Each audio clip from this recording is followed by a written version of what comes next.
హైదరాబాద్లో 3 డేస్ నుంచి కంటిన్యూస్ వర్షాలు పడుతున్నాయి. అసలు రూమ్లో నుంచి బయటికి వెళ్ళడానికి కూడా కుదరట్లేదు. ఇంకా అలా చల్లగా క్లైమేట్ ఉంటే వేడి వేడిగా ఏమన్నా తినాలనిపించింది. ఇమీడియట్గా ఏం గుర్తొస్తుంది?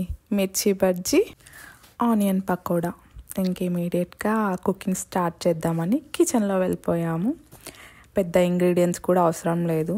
శనగపిండి, పచ్చిమిర్చి, ఆనియన్, సాల్ట్ ఇవి ఉంటే చిటికెలో ఆనియన్ పకోడా, మిర్చి బజ్జీ అవుతుంది.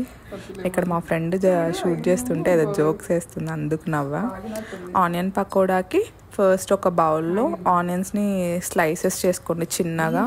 ఆనియన్స్, కొంచెం పచ్చిమిర్చి, సాల్ట్, మీకు కుదిరితే కరివేపాకు, కొత్తిమీర కూడా వేసుకోవచ్చు. నాకు అవైలబిలిటీలో లేదు, నేను వేసుకోలేదు. శనగపిండి అన్నీ వేసుకుని తగినంత వాటర్ పోసుకొని ఒక మీడియం కన్సిస్టెన్సీ వచ్చేదాకా పిండి కలుపుకోండి. బాండీ పెట్టండి, ఆయిల్ వేసుకొని అది హీట్ అయినాక ఇలా పకోడా వేసేసుకోండి. యమ్మీ పకోడా రెడీ అయిపోతుంది. వితిన్ 5 to 8 minutesలో అది బాగా డీప్ ఫ్రై అవుతుంది. ఇంకా తీసేసుకుని సర్వ్ చేసుకోండి. ఈ కలర్ వచ్చిన వెంటనే మీరు తీసేసి పక్కన గిన్నెలో వేసుకుని సర్వ్ చేసుకోండి. నెక్స్ట్ రెసిపీ వచ్చి మిర్చి బజ్జీ.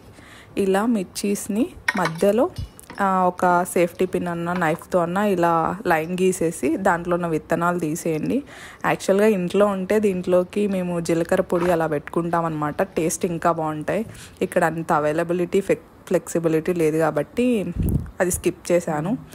మిరపకాయ బజ్జీకి అయితే కొంచెం కన్సిస్టెన్సీ లైట్గానే ఉంటుంది. ఇక్కడ ఏమైందంటే మేము మిర్చి బజ్జీ చేసేటప్పటికి పిండి అయిపోయేకి వచ్చిందనమాట. మేము చూసుకోలేదు. సరేలే ఉన్న పిండిని అడ్జస్ట్ చేసి వేసుకుందామని చెప్పి కొంచెం నేను లూజ్గా కలుపుకున్న పిండిని. అలా పిండిలోకి జస్ట్ సాల్ట్ వేసుకుంటే సరిపోతుంది. ఇంకా బజ్జీని తీసుకెళ్ళి హాట్ ఆయిల్లో వేసేయండి.